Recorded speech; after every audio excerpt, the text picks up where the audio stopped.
Good afternoon. Really, really happy to be here. I'm Alex Hunt, the CEO of Behaviourally. For those of you who don't know us, we specialize in all insights up to the point of purchase transaction.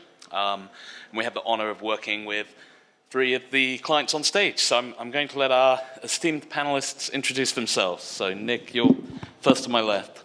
Hi everyone, I'm Nick. I lead the Agile Innovation Human Intelligence team at Mars globally, and I lead over 200 innovators who are focused on building our pipeline out to 2030. So nice to be here. Hi everyone, I'm Jennifer Picard and I'm from Sanofi Consumer Healthcare. I'm leading global transformation, insights transformation there, but it's very recent. It's just been 6 weeks, so very recent. But I used to be to be in partnership already with Behaviourally in my previous job. Some of you may have met me there. So I was working at Pernod Ricard. We were speaking of wines and spirits just before, so wines and spirits, and leading a global role also in insights. I'm also an ESOMAR representative for France, so I really also encourage you to come to ESOMAR meetings, and we need you also to be very active in ESOMAR. Good afternoon, everyone. I'm Frankie. I've been working for Nestlé for the last 15 years and active in insights generation for the last 25 years. I'm leading the insights for Nestlé Nutrition, so covering really the maternal through baby and up to healthy aging. Insight generation. So thank you. So we've heard a lot of themes, and I think what we're hoping to do in the next half hour is begin to pull some of those together and really make the bull case, so that the really positive case for insights and what we should be doing. I mean, that's been a theme throughout today. And then also just look at our worst, right? What are some case studies about pitfalls we should avoid into the future? Before we get to that, given we're at Cannes and it's the Festival of Creativity, we thought that it might be appropriate to just actually define what being a creativity catalyst is. You know, what is creativity and why does it matter? So I'm going to pitch that question back over to Frankie. Define creativity for us. What is it for you? So I took the shortcut to look at what ChatGPT or Google would say about creativity. And the definition was it's the use of imagination and original ideas to create content. And for me, that's indeed what is important to do when it comes to communication. But then what is even more important is also how we're going to assess the creativity. And usually we go through some level, usage of the scale, which could be assessing creativity from a very bad angle, like it's wasteful of resources, it's conventional. And if you go at a higher level, then creativity can help you to be more distinctive. Even better, you can be distinctive and original. You can be also even better contagious, and then you can also become be a legendary brand and communication. So that's really what is important, how you assess the creativity. And insights has got a role to be on the higher part of the ladder rather than on the bottom part. So creativity helps us stick it in the memory. So Jennifer, what is it to you if you had to define creativity?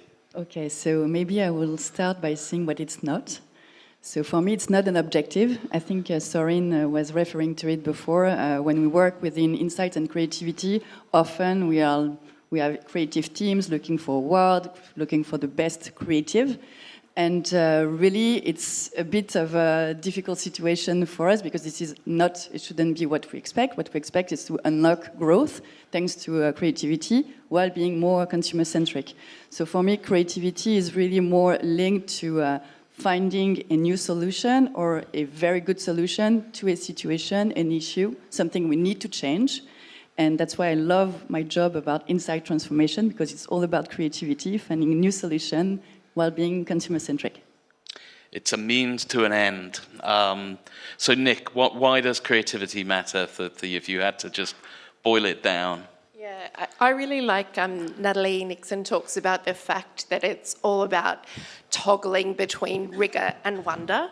and I'm, a bit of a rule breaker. So, it's important to know the rules, but also then I think it's the Picasso, allegedly, quote to say, learn the rules so you can break them like an artist. And you heard Soren talk earlier today about this mix between art and science. And so, for me, like even when I'm recruiting for my insights teams, I look for, lots of creative ways, even in an interview, ask random questions and see how people can respond in a situation. But it becomes, if you want to be a human-obsessed change maker, it becomes the difference between actually getting shit done or generating a whole lot of work and not having anyone use it.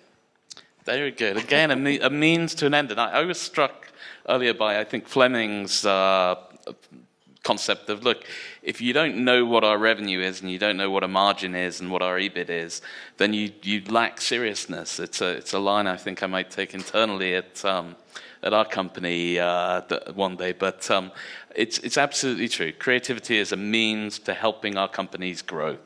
So, Insights at its best. You've all developed new platforms, new processes. You've all worked at a departmental level. Nick, as you think about what you've accomplished over the last several years at Mars, how have you designed Insights to be its best? What are the success factors that you built into that program? It's a good question, and my answer will change probably month to month. I think we talk a lot about democratising access to the data, getting marketers on the tools, teaching people how to ask consumers questions, and so that was a really important part of our first step. And we've kind of transitioned into a place where we've built out, we want to work in an agile way and we want to build innovation quickly, but we've kind of said to people, these are the minimum viable testing standards that you need to achieve to be able to move quickly through and just have enough confidence to be able to move to the next stage. So I guess one of the perils is you become so rigorous that you lose sight of why you're there, what problem you're solving, and how you might solve that in a unique and differentiated way. So for me, insights are at their best, yes, when they have a seat at the table and build the table yourself if you need to.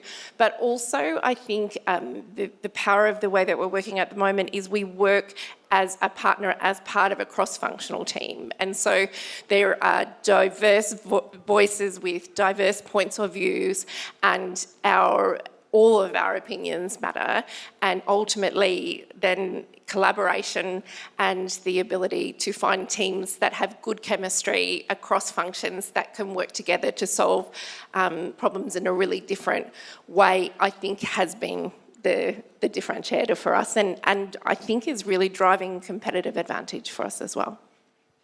So as you've put a process in place and it's more democratized, I'm struck by it's allowing people to work together versus debate what tools to use or not to use.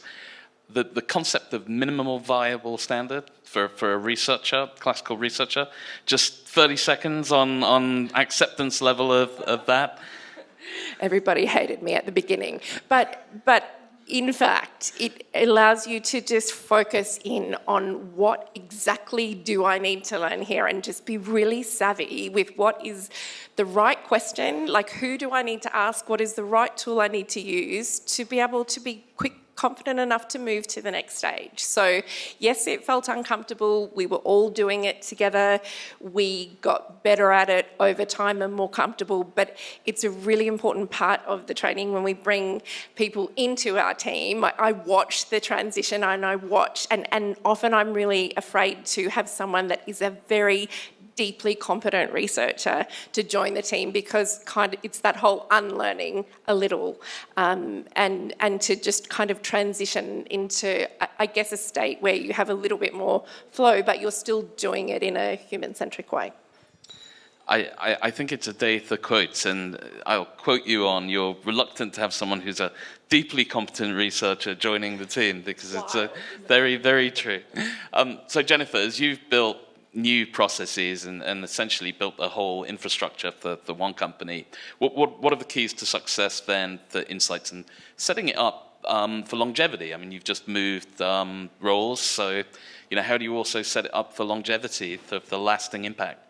So it's very interesting to listen to Nick because I think we have a lot path in commons. For us, so I'm speaking for my previous experience at Pernod Ricard, the idea was there to really find a way to standardize how we were testing with consumer, getting consumer feedback in a very smooth test, learn, optimize mindset, and bringing that agility at the same time. So it's a bit sometimes not, antagonist to think of process and agility. So it was a journey, I'm not going to lie, but we did it with a very good ecosystem of different partners, helping us to move into that way. The key was democratization. I never managed to say that word in English, sorry for that. And to really try to position ourselves as catalysts, enablers, and trusting really the marketeers in that process, which is not something we are trained as a person coming from insights. We're supposed to be the experts, the deep people, the people who are not the judges, the neutral ones, and so forth. And sometimes we don't trust enough the marketeers to use our tools, use our methods in autonomy. And I think that's was the cultural challenge there, was to be to educate first. To bring the right tools, highly customized for our needs. So basically, we took a lot of tools that pre-existed on the market, and we completely customized them for Pernod Ricard. And I think that's what I'm thinking maybe to do for Sanofi right now. I'm trying to see what's going to be the outcome.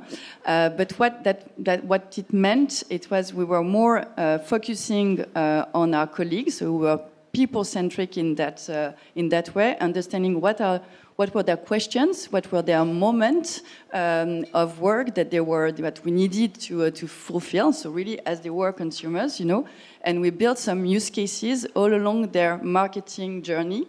And instead of actually giving them DIY tools with a method and trying to train them as market researchers. So to put it in a nutshell, if they had to actually do a screening of ideas at some point, they didn't have to think of method, they didn't have to think of anything, but just log into the platform, and we also helped them to know what was the minimum value they had to go through to move to the next step of their process.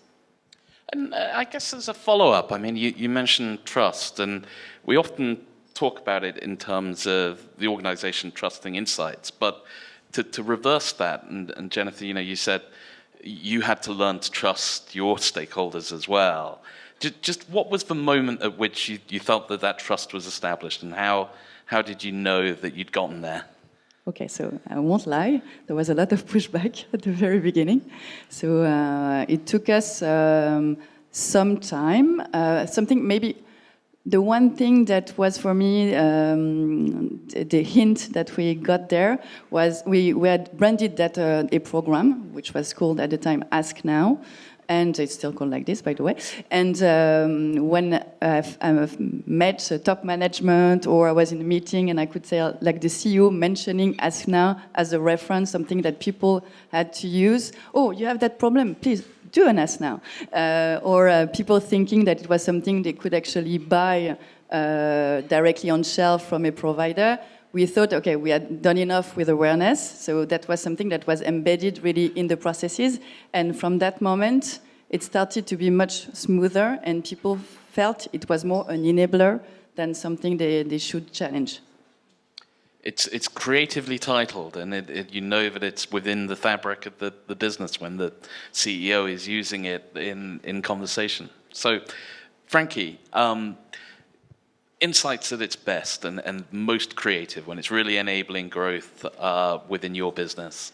Yeah, I will try to start by insight at its worst first, because I believe sometimes, as someone mentioned this morning, there's a try to retrofit the insights with an innovation that is already about to be launched, or people also tend sometimes to be too satisfied or too easily satisfied on a shitty insight.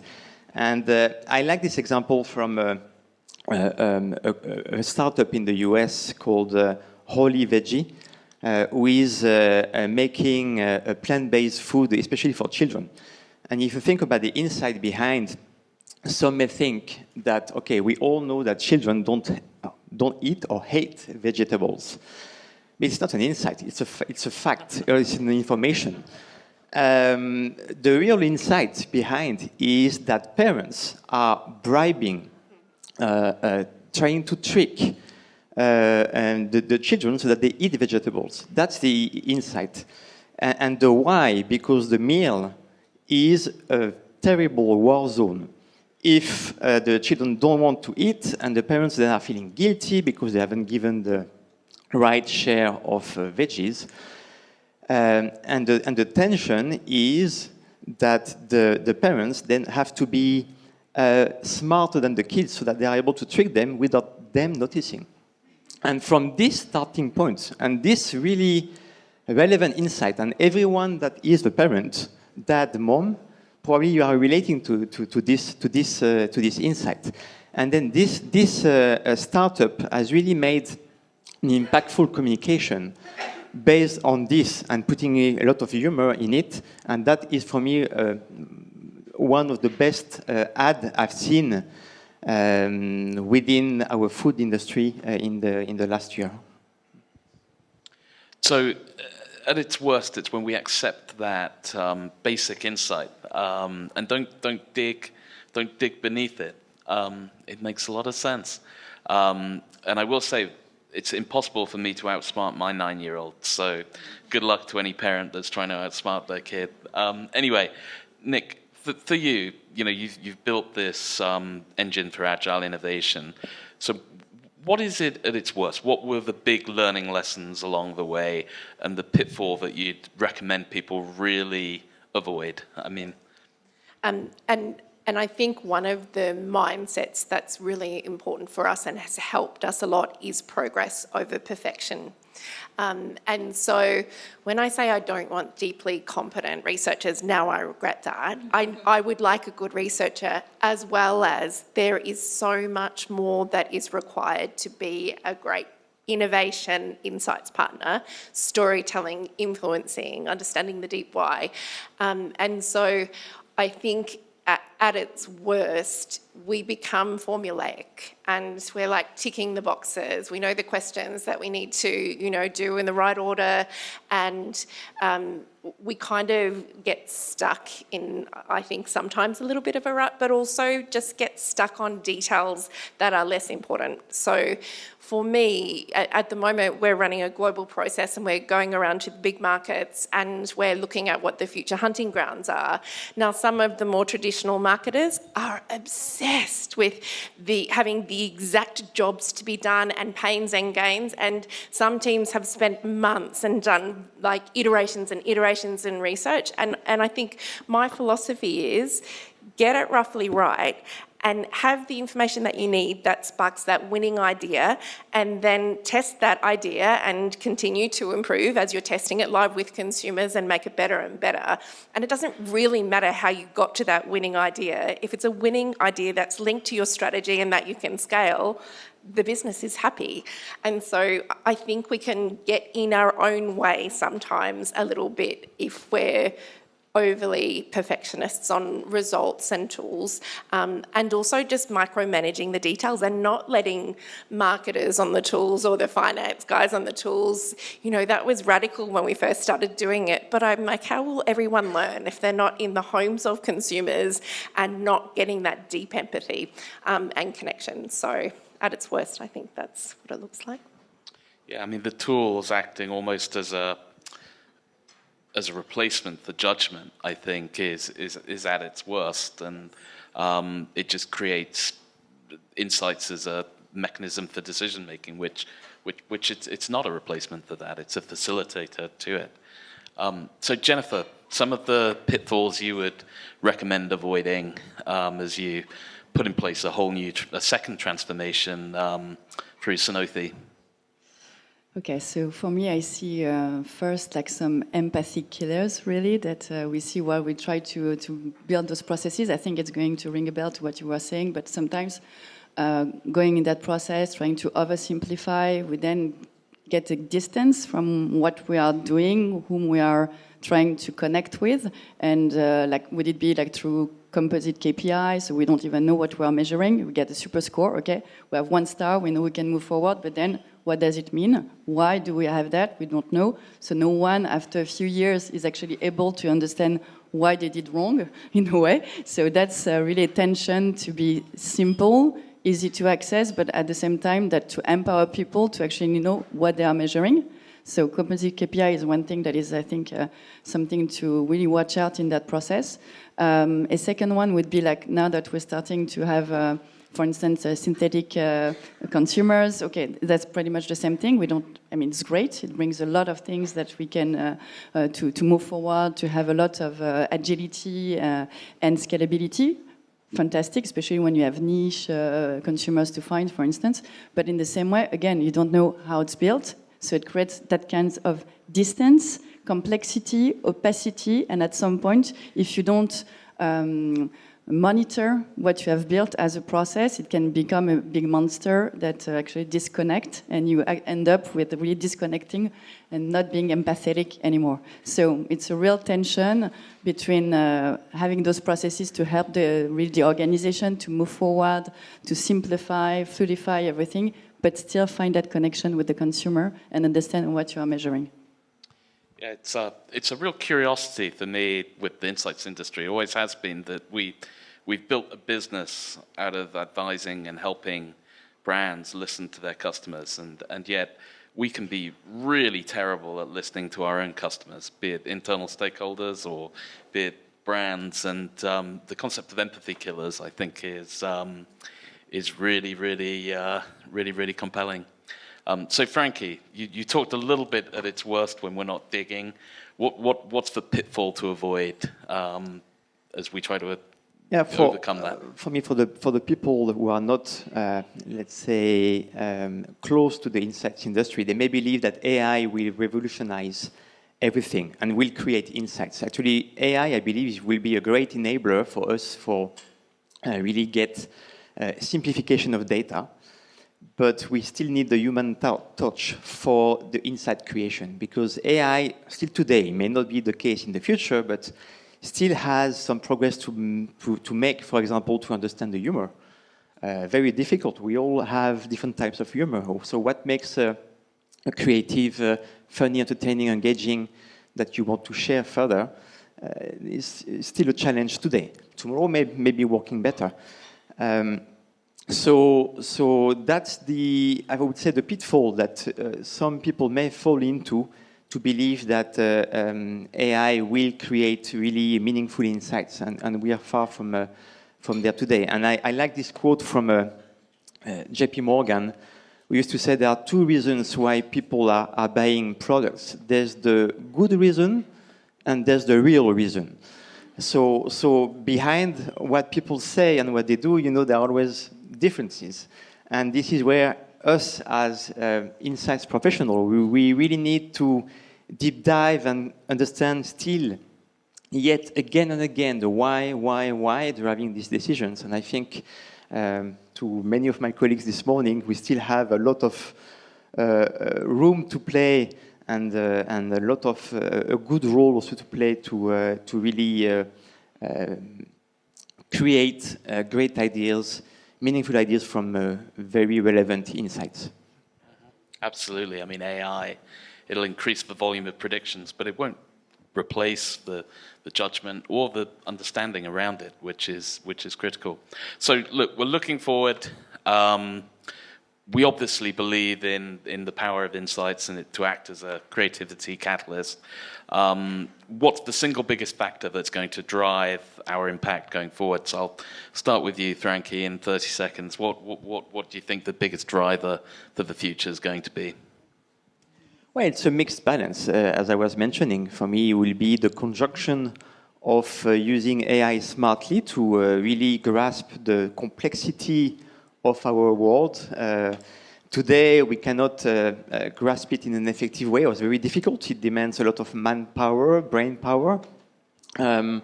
And therefore, AI will help us, but you still need the human judgment to make storytelling that is meaningful and relevant to the brands. So, yep. Jennifer, biggest prediction, so to speak, for what will drive our impact? Okay, so I think we've been using AI for a very long time, and it was said earlier. So for me, it's not like new. What's new is really how fast we have to adapt and embed whatever it's done here and there. So that's the first thing. So it's a lot of adaptation, curiosity, trying to not to be too strict and fixed with our processes, so that we can really adapt to this. So that's, I think, what's really needed. But it's a great avenue, and with the scalability of AI right now, what we can do, I mean, we can really improve some areas that were not where we were not that good in quantitative or simplifying the processes. So I would say really at the very beginning of the journey, up front, would it be with foresights, with market sizing, really to unlock sources of growth at the very beginning and understand what are the needs. This is where I think it can be really a game changer. I know there are some partners here that are investigating that field, and that's great because there's a lot of potential there.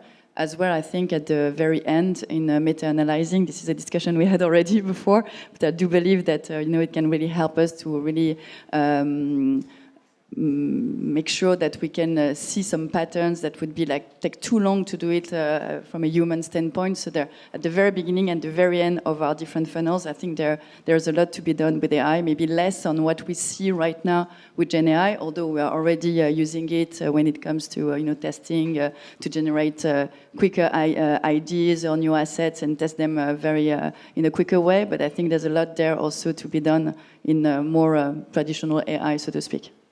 So technology as a driver. Nick, wrap us up. What's going to make the biggest impact forward? Yes, and I'm going to start with one of the worst things I think you can do is to hit the fully automate button. I think as advocates of humans, it's really important that humans stay involved in the loop for all decisions that are made with the help of AI. And we are still saying, even though we're testing the power and the value of metadata and synthetic data, we're saying it's really important to be testing everything still with real consumers in the real world. So the minute we stop doing that, I start to worry. I had a friend once who said, Qual's not going to go away, it's just talking to people. When is talking to people going to disappear completely? So it's been great to meet everybody. We'll be around, and I thank the panelists. So Thank you. Thank you. Thank you very much. Thank you, John.